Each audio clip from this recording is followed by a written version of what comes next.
Now let's talk with Scott Black Johnston. Scott, thank you so much for being with us today and sharing that inspirational message with us.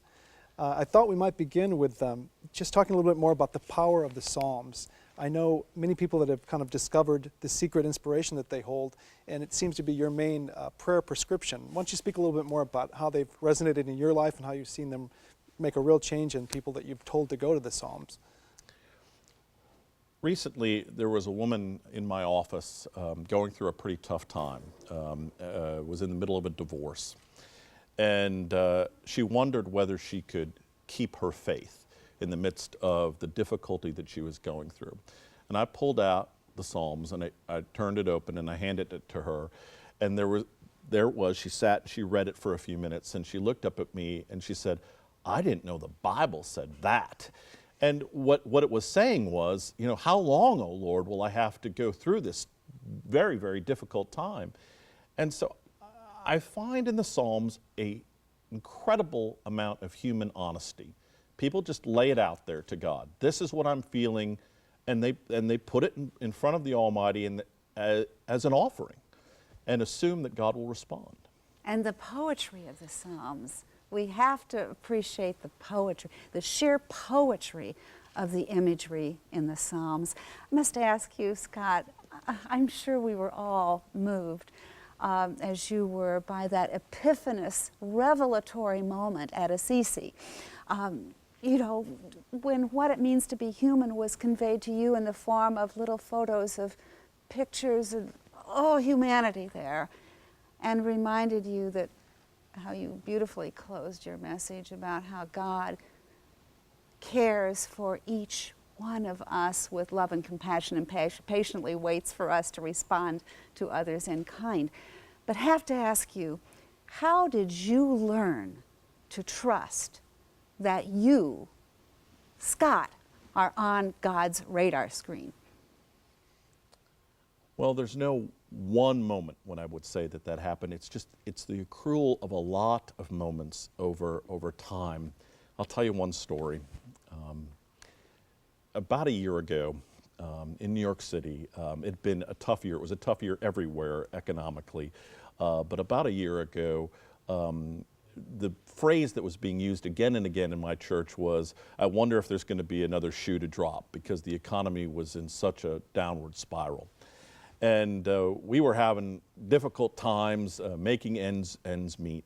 And I found myself praying to God, "Please, God, let there be no more shoes to drop. Let's start on an upward path." And it literally was an hour after I prayed that prayer, the director of homeless ministries at the church came into me and he said, "You got to come downstairs and see this."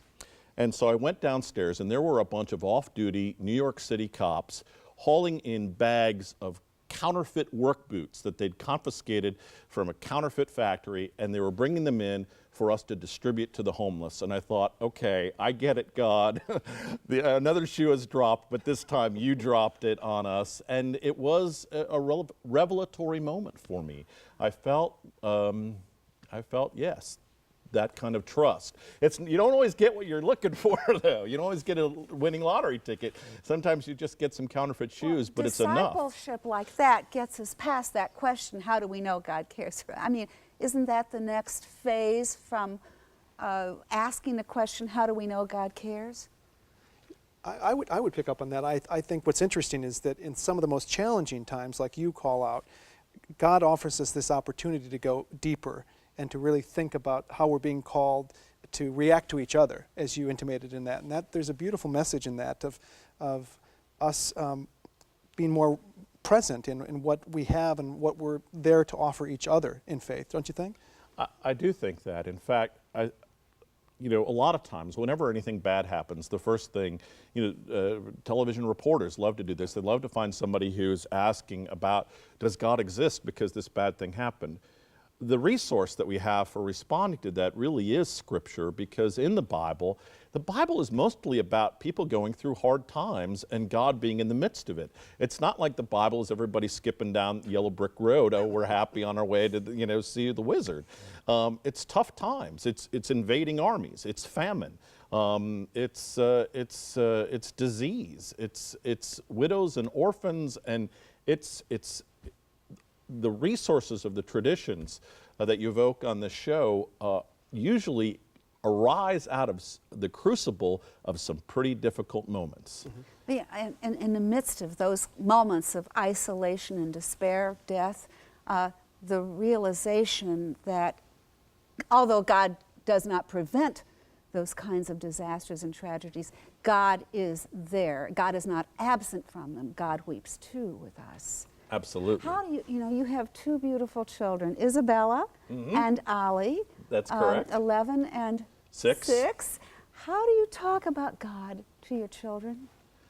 Well, once I heard a child psychologist talking about how to talk to children in general about big topics. And the key is to listen to the question that they're answering.